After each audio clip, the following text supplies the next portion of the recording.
Eu sou a Ana Carolina. Eu sou a Vanessa. Meu nome é Vitor. Eu sou a Iana. Eu sou o Felipe. E desde já agradecemos pela atenção.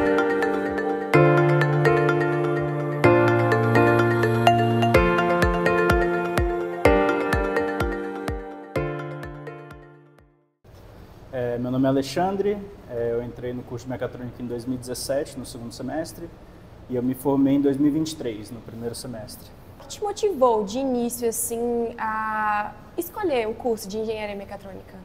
Eu, na verdade, sabia que eu queria fazer mecatrônica desde que eu era criança, desde que eu descobri que existia o curso de mecatrônica. Sempre gostei muito dessa parte de robótica, desde a época da escola. Então, acho que desde o sexto ano, assim, do fundamental, eu já sabia que eu queria fazer engenharia mecatrônica aqui na UNB. Mas teve algum momento durante o seu curso, assim, enquanto você estava estudando, que teve uma virada de chave? Que você pensou, nossa, eu achava que eu queria isso, mas agora eu confirmei que eu realmente queria? Eu já entrei bem confiante do que eu queria fazer, mas se teve algum momento de virada de chave, eu acho que talvez ali pela metade do curso, geralmente é quando a galera começa a se questionar, né, entrar em dúvida, assim. Eu passei por esse momento, mas daí você tem que sempre se perguntar, pô, beleza, vamos supor que engenharia mecatrônica não é pra mim. Então o que seria, entendeu? E se nenhuma outra coisa passar na sua cabeça, você continua mais um pouquinho. Você já fez bastante aqui, termina. Se em algum momento você quis muito e só agora você está começando a se questionar se é isso que você mesmo que você quer terminar de fazer, você ainda está no caminho certo. E durante sua trajetória aqui na universidade, quais professores, matérias mais marcaram você? Projetos também, você participou de algum projeto, alguma entidade? Já no primeiro semestre eu tive dois professores que me marcaram bastante. Um deles foi o professor Guilherme. Não sei, foi o primeiro contato assim, que eu tive com um professor universitário. E diferente do ensino médio, que era cheio de brincadeirinha, chama de professor ali, ele brinca de volta, coisa assim, era uma coisa séria que a gente estava fazendo ali. E foi muito difícil para mim essa matéria porque eu nunca tinha feito programação na minha vida. Então ele me marcou bastante por causa da seriedade dele, assim, foi uma mudança de chave, assim, pô, agora eu sou um universitário. Uhum. E também teve a professora Dail, de cálculo. Dois professores que me impactaram bastante, até hoje quando eu encontro com eles nos corredores, sempre uma experiência muito boa. Mais para frente no curso também me deparei com alguns outros professores, por exemplo, o Guilherme Caribé, ele foi um dos fundadores do curso de mecatrônica, excelente professor. Deixa eu ver. De alguma forma o Brito também me impactou bastante, ele foi meu orientador de TCC até, então foram alguns professores que marcaram minha trajetória. Aí você também perguntou sobre alguns projetos que eu participei, eu não cheguei a participar de equipes de competição, né? Vocês devem ter se familiarizado com algumas delas durante as palestras de IEM, mas eu participei do centro acadêmico por 2 anos, na gestão do centro acadêmico. Eu fui um dos fundadores da Atlética na época, fiquei lá por 2 anos também. E no final da minha graduação eu entrei para o Lara, né? Meu último semestre de graduação eu entrei para o Lara, eu tinha bastante tempo disponível e lá eu comecei a fazer pesquisa. Então esses foram os principais momentos assim, da minha graduação. E houve algum momento durante a sua graduação que você diria que foi o maior desafio que você enfrentou? Principalmente no começo da graduação, como eu falei antes, né? Todo mundo aqui no curso eram os melhores da turma de matemática, o melhor de física, o melhor de sei lá o quê. Então, muita gente aqui entrou sem saber estudar, sem aprender a estudar, sem precisar estudar. Então, eu fui uma dessas pessoas e quando eu entrei aqui, eu levei um tempinho para virar a chavinha e aprender a estudar. Aprender a pedir ajuda para as outras pessoas. Sempre vai ter alguém melhor que você na parte de mecânica, na parte de elétrica, na parte de computação. Eu tinha muita dificuldade na parte de computação, então muitas pessoas me ajudaram nisso. Essa é uma coisa que façam o mais rápido possível. Entendam que é normal ter dificuldade e aprendam a pedir ajuda. Em qual momento você percebeu que você gostaria de continuar fazendo? Eu acho que foi justamente na parte final do curso. No meu último semestre eu entrei para o Lara. Entrei lá porque eu sempre quis entrar, mas eu nunca tinha tempo. Coisa que eu admito que talvez tenha sido uma falha minha, né? Eu devia ter feito tempo para me dedicar a esses grupos de pesquisa, mas lá que eu comecei a ter a independência de ter uma curiosidade, saber que não existe resposta para aquilo e talvez caiba a mim descobrir a resposta para aquilo. Isso me empolgou muito e foi o que me motivou a estar onde eu estou no mestrado, né? Depois que eu terminei a graduação, eu passei ainda 6 meses trabalhando só como pesquisador no laboratório. E daí eu já tinha dedicado 1 ano àquela pesquisa. Vou entrar no mestrado logo. Eu já tinha 1 ano de pesquisa feita. Se eu ainda tenho mais 2 para dedicar isso aqui, dá para fazer um trabalho muito bom. Entendeu? Então esse foi o principal motivador. Você acha que o curso de Engenharia Mecatrônica aqui da Universidade de Brasília prepara bem os estudantes, os graduandos, para o mercado de trabalho? A resposta geral é sim. A UNB te prepara bem para o mercado de trabalho ou para fazer um mestrado ou um doutorado em qualquer outro lugar do mundo. Falo isso com embasamento de que eu conheço pessoas que fizeram isso e elas chegam lá muito bem preparadas, sempre são pessoas de destaque. Eu diria que principalmente porque a UNB ela te força a sair um pouquinho do caminho tradicional. Você tem que ir um pouquinho além, né? Eu brincava que muitas matérias o trabalho começa consertando a máquina, entendeu? Às vezes está meio desatualizada, você precisa primeiro ir ali, você precisa ser uma pessoa com recursos, entendeu? Você precisa ter o manejo para lidar com essas coisas. O que eu diria que daria para melhorar é que eu senti falta um pouco da parte prática. Isso você só vai conseguir se você sair bastante do caminho que a mecatrônica faz o trajeto para você, né? Então, busquem optativas, façam optativas que sejam do seu interesse. Não façam optativas só por fazer, entendeu? Para matar crédito de optativa. Entendam primeiro que profissional você quer ser, em qual área, porque mecatrônica, muito genérico, mas se você sabe que você quer ir para a indústria, por exemplo, talvez for pegar umas matérias de mecânica, matérias de elétrica, você sabe que você quer ser programador, tem muita matéria de computação para você pegar. Então, o curso cru, as matérias obrigatórias, ela te prepara para pegar as optativas para te formar como um excelente profissional. Entendi. Entendeu? Eu diria que é isso. O que eu acho que poderia melhorar é o curso ser um pouco mais transparente quanto a isso. Tenham em mente que deixa para fazer as matérias optativas talvez um pouquinho mais para frente, entendeu? Quando você já souber um pouquinho o que você quer fazer. Ou isso, ou pega uma matéria optativa um pouco mais generalista, entendeu? Porque caso você queira encontrar o que você quer fazer. E uma vez que você encontrar, faça as optativas naquilo ali. É isso que eu diria, talvez, que poderia melhorar um pouquinho. Mas sim, a UNB te dá os recursos para ser um excelente profissional no mercado. Entendido. Hoje você atua no Lara. Poderia nos explicar suas principais fontes de pesquisas? Sim, o Lara é o Laboratório de Automação e Robótica, ele fica no SG11 e lá a gente tem 3 principais projetos no momento, que é a EduBot, que é de robótica educacional para crianças de escola pública, a gente tem a Unbeatables, que é o projeto de futebol de robôs humanoides, e a gente tem o EMA, que é a parte de estudo de reabilitação. O que eu faço lá, eu trabalho atualmente no EMA, a gente trabalha com eletroestimulação funcional, para fazer com que pessoas com lesão medular voltem a realizar movimentos funcionais com as pernas. A gente aplica isso ao ciclismo. Então, um estímulo elétrico nas pernas e fazendo isso de forma coordenada, a gente consegue fazer ele pedalar uma bicicleta. Qual é o seu principal papel no EMA? Tá.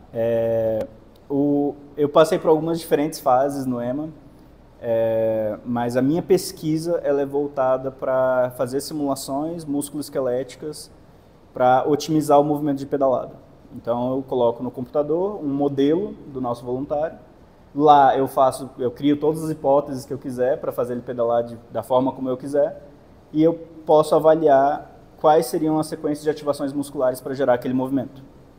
Uma vez que ele faz o movimento que eu quero, eu posso aplicar isso no nosso sistema real. Então, através de simulações, eu aplico isso no nosso ambiente real já de forma otimizada.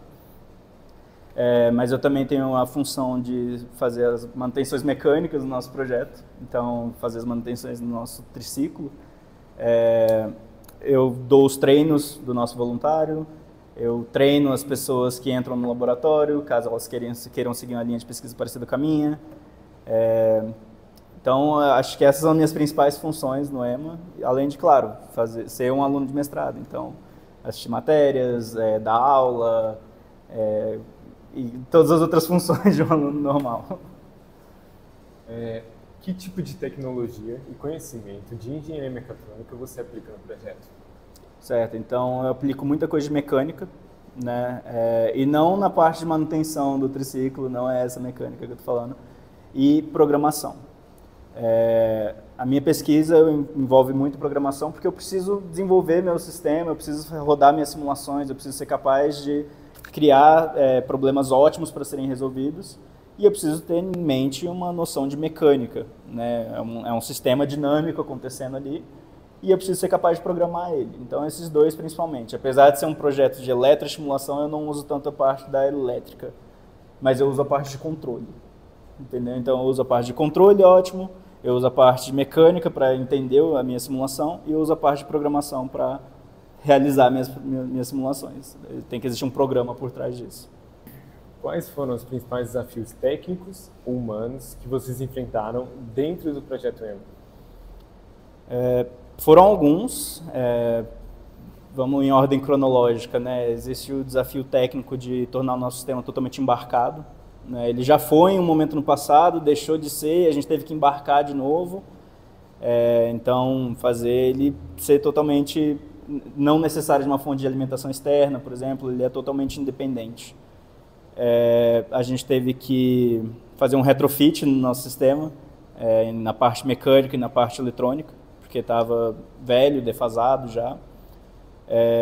Tem o desafio humano, né? A gente precisa de pessoas para gerir o projeto, e também o nosso projeto envolve estudos em uma pessoa humana, né? Então tem todos os problemas de teve um imprevisto, ou está doente, ou também o fato de que o nosso sistema não vai se comportar sempre da mesma forma, porque justamente tem um fator humano. Então vai ter dias que ele vai pedalar igual a um foguete, igual a uma máquina, vai ter dias que ele vai ter chegado da balada na noite anterior e não vai render tanto assim, entendeu? Então, todos esses fatores afetam bastante, entendeu? E por a gente estar trabalhando com uma pessoa com lesão medular, ele não consegue mascarar isso, tipo, se esforçando um pouquinho a mais. Então, tudo isso afeta nossas medidas de desempenho. Então, a gente nunca sabe se é o nosso sistema que está dando errado, se é o nosso voluntário que não está num bom dia, tudo isso afeta bastante. A gente tem parcerias com a fisioterapia e educação física, principalmente.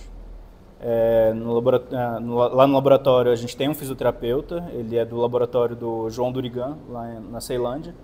Então, ele é um aluno de doutorado de fisioterapia, ele que acompanha a gente ali. Muito importante ter essa multidisciplinaridade, justamente para um regular o que o outro está fazendo e todo mundo aprender junto.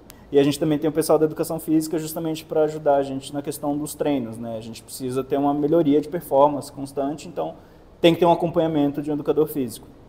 Então, cada um tem a sua área de especialidade, mas todo mundo tem que aprender um com o outro, entendeu? O pessoal da fisioterapia e educação física são 100% capazes de tocar um treino sozinho ali, assim como a gente também é, entendeu? Justamente porque a gente aprendeu um com o outro e a gente sabe o que pode e o que não pode ser feito. Então, cada vez que for ter uma mudança, tem que ter o consenso entre essas três áreas. Acho que na minha trajetória da graduação eu lidei com muitas situações onde você precisava ter um certo manejo para lidar com pessoas. Então, acho que habilidades interpessoais é uma coisa que é muito importante vocês desenvolverem. Vocês precisam ser capazes de se comunicar. As habilidades de conseguir se aproximar das pessoas são muito importantes. É uma coisa que eu uso muito. E, claro, pensamento computacional. Você precisa entender como se comunicar com a máquina, entendeu? Como ela pensa, você precisa entender o que pode dar um problema ou não. Então, tenham em mente o pensamento computacional. É uma habilidade muito boa. Mecânica. Precisa ter uma noção de como corpos se comportam, a noção mecânica, entendeu? Tem a noção de computação, tem a noção mecânica. E mesma coisa para elétrica, entendeu? Você precisa ter uma noção de elétrica. Você precisa entender o que um controlador faz, qual tipo de controlador, para que ele serve. Então, essas habilidades são essenciais, entendeu? Sobre hoje, o mercado de hoje, quais são os principais desafios para quem está se formando hoje em mecatrônica? Para quem está se formando hoje em mecatrônica em Brasília, a dificuldade é que Brasília não tem muita indústria, né? Então, a maioria dos meus colegas estão hoje na área de tecnologia, na parte de TI. Então, é um mercado muito grande tem aqui em Brasília, que muitas pessoas vão para essa área, mas o maior desafio é o fato de não ter indústria. Fazer meu estágio em Curitiba, na indústria. Foi imensamente valioso isso. Então, o engenheiro mecatrônico ele é valorizado, mas você tem que achar o contexto certo para você se valorizar mais ainda, entendeu? Então, Brasília tem essa dificuldade. Você considera seguir carreira acadêmica ou continuar em outros projetos, pesquisa? Como é que... Essa é uma pergunta difícil. Eu estou no momento de tomar essa decisão, né? Eu vou terminar meu mestrado agora no final do ano. Então, eu estou vendo todas as minhas possibilidades. Se for o caso, eu estou disposto a seguir carreira acadêmica até o final do doutorado, mas nunca foi algo assim, nossa, quero ser professor, quero ser um pesquisador. Meu sonho mesmo era trabalhar na indústria. Mas para muita indústria, um doutorado é uma coisa que acrescenta bastante. Então, eu estou nesse momento de tomada de decisão e estou vendo as melhores opções para mim no momento. Você teve alguma experiência internacional que influencia hoje o que você faz? Sim, eu tive algumas. A primeira foi ainda no ensino médio. Eu fui um aluno de intercâmbio, morei nos Estados Unidos por um ano letivo, né? Mais recentemente, durante o mestrado ainda, bem no começo do meu mestrado, eu tive uma oportunidade de passar 3 meses estudando na Espanha. Então foi lá que eu fui trabalhar com minha co-orientadora hoje e acompanha meu trabalho até hoje. Então lá eu tive uma experiência muito grande de pesquisa séria, em laboratório sério, pessoas sérias. E isso rendeu muitos frutos. Então depois disso eu fui para a Suíça, justamente para participar das Olimpíadas Biônicas. Mais recentemente, agora em maio, eu fui apresentar um trabalho num congresso de robótica de reabilitação. Então eu digo que nenhuma experiência foi inválida e todas elas foram acrescentando para o que eu venho fazendo hoje. Do seu trabalho de conclusão de curso, o que você apresentou? Sempre que eu pensava no que eu queria fazer no futuro, eu sabia que eu queria fazer mecatrônica e eu já sabia que eu queria trabalhar na parte de reabilitação. Então, durante minha graduação, eu fiz o máximo de matérias que eu podia direcionado para essa área. E no meu TCC, eu fiz o desenvolvimento de uma perna de exoesqueleto para reabilitação de pessoas com AVC. Esse trabalho é do Graco, foi justamente com o professor Brito, que foi meu orientador nisso. Esse trabalho já tinha sido iniciado há um tempo antes de eu começar a trabalhar nele. Então, pessoas da mecânica fizeram um TCC em cima disso, justamente na parte de montar a perna. E eu entrei justamente na parte de controlar a trajetória dessa perna. Depois de mim, outras pessoas já trabalharam também nela. Então, acho que hoje em dia já tem as 2 pernas, na época só tinha uma. Então, por isso que eu fiz no contexto de AVC, justamente porque geralmente afetam um dos lados do corpo mais que o outro. Não tinha suporte para tornozelo, hoje em dia eu acho que já tem. Então é um crescimento que vai tendo com o passar dos anos, né? Mas sempre nesse contexto de reabilitação, na parte de saúde, que era uma parte que sempre me interessou bastante. E qual conselho você daria hoje para as pessoas que estão se formando? Entrando também, pode ser. Tá, vamos começar pelas pessoas que estão entrando. Isso. Aproveitem a universidade, mas com moderação. Porque é um ambiente que pode ser muito enriquecedor, mas com a mesma facilidade ele pode ser um pouco perigoso, né? Com a mesma facilidade que você vai conversar com professores incríveis, se expor a pesquisas incríveis, você pode cair num buraco de não fazer nada, entendeu? Então, eu imagino que para muitos de vocês seja a primeira experiência adulta mesmo, assim, que você é responsável pelas suas ações. Então, aproveitem, porque é um momento único na vida de vocês. E para quem está se formando, parabéns, primeiro. Parabéns, você faz parte de um grupo seleto de cerca de 30% das pessoas que não abandonaram o curso. E de uma parte seleta, mais seleta ainda, que se forma no curso, né? Então, valorize isso. Toma um momento para olhar para toda essa trajetória, que ela foi muito difícil, mas muito enriquecedora. Você é um profissional valioso, saiba o seu valor e busque o que é melhor para você. Então, é isso que eu teria para dizer para essas pessoas. E cada um tem sua trajetória também, viu? Não se sinta mal se você se formar e não tiver nada alinhado ainda, é normal. Você tem as opções acadêmicas, de fazer um mestrado, um doutorado. Você tem as opções de concurso ou de arrumar um emprego numa empresa privada. Todos eles são muito válidos para um engenheiro mecatrônico. Queria agradecer você ter disponibilizado esse momento para a gente. Muito obrigada. De nada, é um prazer. E muito feliz de ver que a mecatrônica tá indo bem. Ainda tem pessoas interessadas nessa área, que vai dar tudo certo.